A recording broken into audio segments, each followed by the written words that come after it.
Mesdames, Mesdemoiselles et Messieurs, bonsoir à toutes et à tous. Vous êtes encore une fois les bienvenus ici sur votre tribune très adorée, la tribune d'éveil des consciences. À la une de l'actualité internationale, la Chine vient de rentrer dans la danse en ce qui concerne ces jeux de jambes qui sont en train de se passer entre la Russie et les États-Unis d'Amérique. Vous n'êtes pas sans le savoir que Donald Trump a montré sa nervosité ces derniers jours, j'allais dire.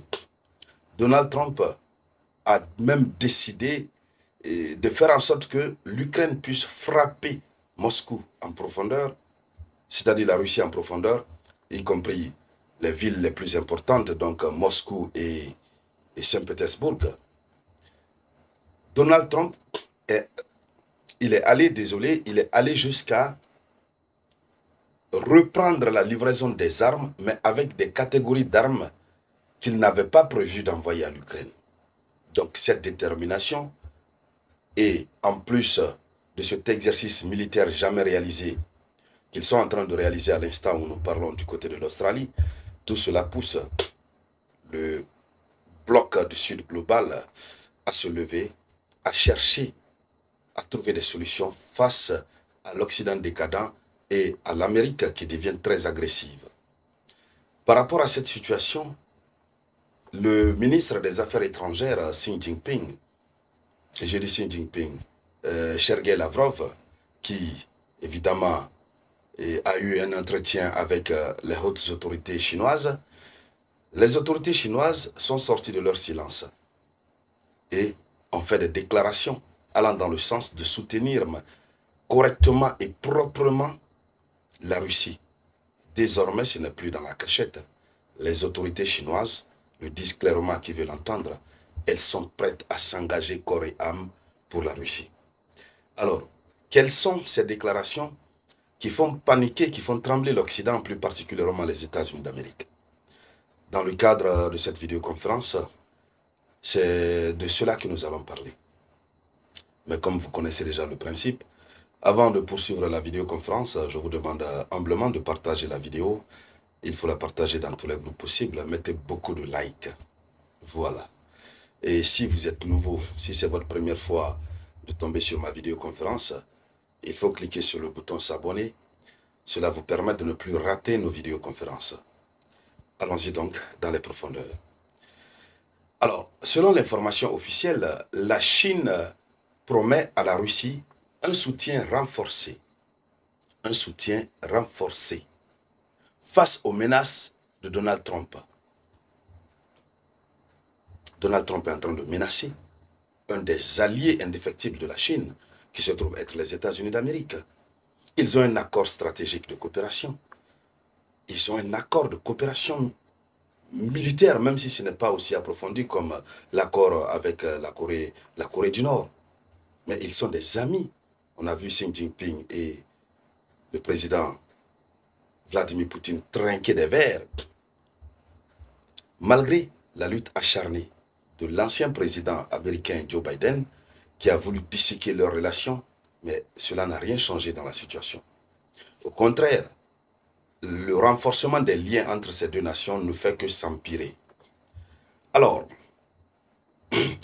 le ministre russe des Affaires étrangères, Sergei Lavrov, a eu à rencontrer Xi Jinping à Pékin ce 15 juillet 2025. Je crois que je ne fais pas erreur sur la date. Il a rencontré Xi Jinping. Et donc, Xi Jinping a déclaré ceci.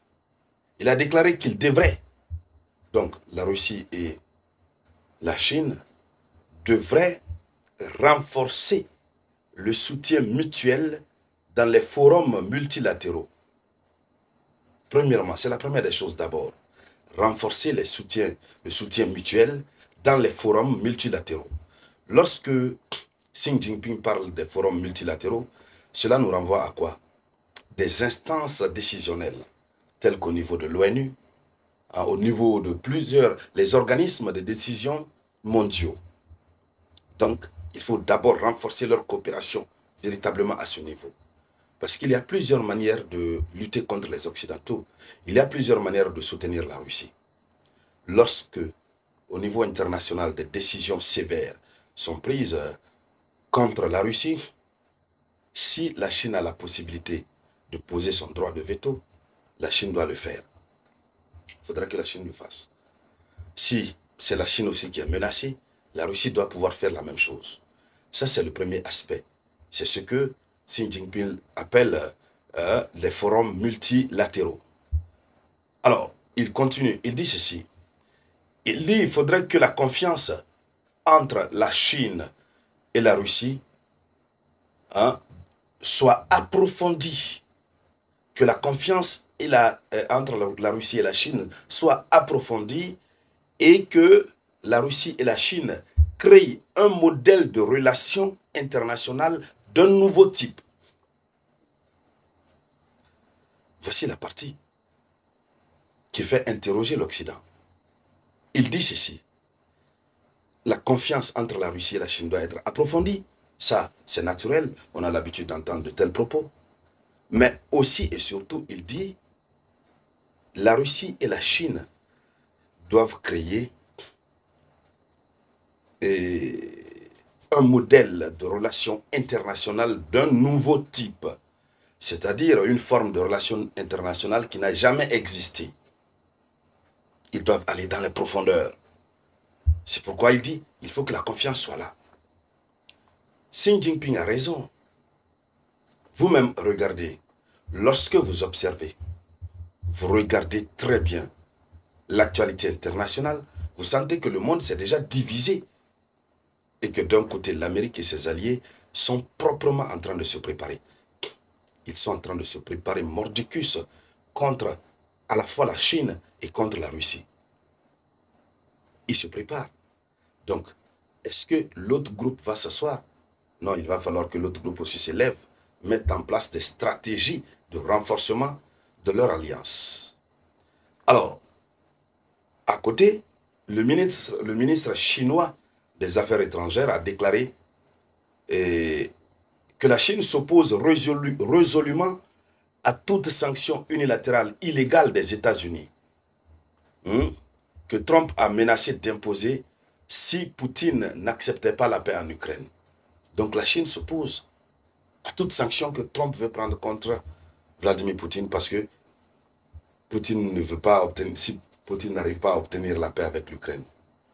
Et cette déclaration découle de la dernière annonce faite par Donald Trump lorsqu'il a dit qu'il risque de sanctionner la Russie avec 100% de droits de douane, etc., etc., sanctionner les pays qui commercent avec la Russie.